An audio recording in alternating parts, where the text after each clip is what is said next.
Neil Diamond Biography. 1941 singer and songwriter Neil Diamond wrote I'm a Believer for the Monkees, and performed his own pop hits, including Heartlight and Sweet Caroline. Who is Neil Diamond? Neil Diamond is an American singer-songwriter who began writing songs while studying at New York University. His own hits include Sweet Caroline, America and Heartlight. He also wrote I'm a Believer, performed by the Monkees, and his song Red Wine was a big hit for UB40 in 1983. Diamond's later albums include 12 Songs, 2005, and Home Before Dark, 2008. Career beginnings.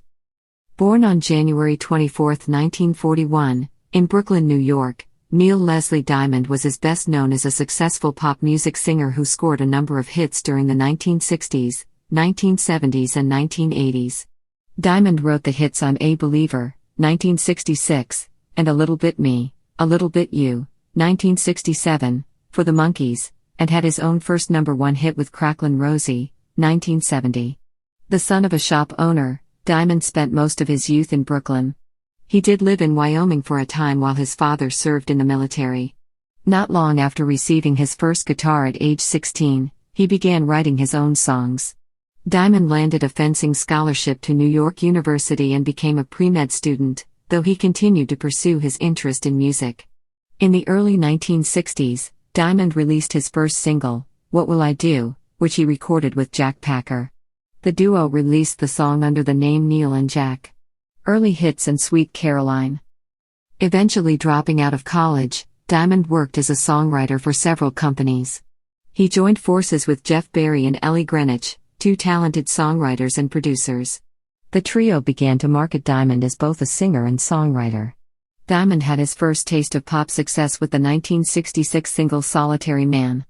That same year, he penned the Monkees' #1 hit I'm a Believer. Diamond continued to score hits on his own over the next few years, including Cherry and Girl, You'll Be a Woman Soon. His popular 1969 single, Sweet Caroline, was reportedly inspired by Caroline Kennedy, daughter of the late President John F. Kennedy. In 2014, during an interview with Jimmy Fallon, Diamond put that particular rumor to rest by saying the song was written about his wife. The song made it into the Billboard Top 5.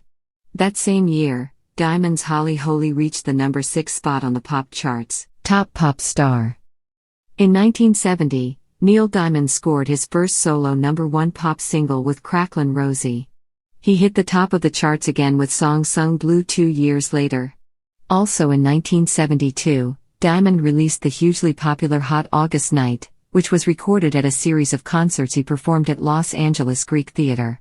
He also composed the soundtrack for the 1973 film Jonathan Livingstone's Seagull, based on the Richard Bach book. While the movie was a flop at the box office, the soundtrack earned Diamond a Grammy Award. Diamond scored another big hit with You Don't Bring Me Flowers, his 1978 duet with Barbra Streisand. In 1980, he tried for success on the big screen with his remake of The Jazz Singer. Critics were less than kind regarding his efforts, but the film's soundtrack featured such hits as Love on the Rocks and America. The Jazz Singer album sold more than 5 million copies. Other artists have also made the charts with their own renditions of Diamond's songs. The British band UB40 hit it big with Red Wine in 1983, and Urge Overkill's cover of Girl, You'll Be a Woman Soon was featured on the soundtrack for Quentin Tarantino's Pulp Fiction, 1994. In 1996, Diamond released the album Tennessee Moon, which marked his first foray into country music. He later teamed up with Rick Rubin for 12 Songs, 2005, which was heralded as a comeback for Diamond. They call it a comeback. For me, I never thought that I was away, the artist told Newsweek. While Diamond had not been on the charts in a while, he remained a very popular live act. 12 Songs put him back on the album charts, reaching as high as the #4 spot. In recent years. In 2008, Diamond reached the top of the album charts with Home Before Dark, his next effort with Rick Rubin. He even appeared on American Idol to help promote the release. Diamond's musical contributions were honored in 2011, when he was inducted into the Rock and Roll Hall of Fame. He received the Kennedy Center honor that same year. Diamond had previously been admitted to the Songwriters Hall of Fame in the 1980s. During the making of the 2009 documentary Neil Diamond, Hot August Night NYC, the singer hit it off with producer Katie McNeil, who became his manager and his girlfriend. They married in Los Angeles on April 20, 2012. Diamond had been married twice before and has 4 children from those marriages. Diamond continued to record and tour into his 70s. Working with producer Don Was, he released the albums Melody Road in 2014 and Acoustic Christmas in 2016. Melody Road reminded many of his best work from the 1970s, and Diamond took to the road in 2014 and 2015 to support the album, Retirement from Touring and Parkinson's Diagnosis. On January 22, 2018, Diamond abruptly announced his retirement from touring due to a recent diagnosis of Parkinson's disease. In the midst of the year-long 50th anniversary world tour, he cancelled the final leg, scheduled for Australia and New Zealand. "I have been so honored to bring my shows to the public for the past 50 years. My sincerest apologies to everyone who purchased tickets and were planning to come to the upcoming shows," he said in a statement. "My thanks go out to my loyal and devoted audiences around the world. You will always have my appreciation for your support and encouragement. This ride has been so good, so good, so good thanks to you."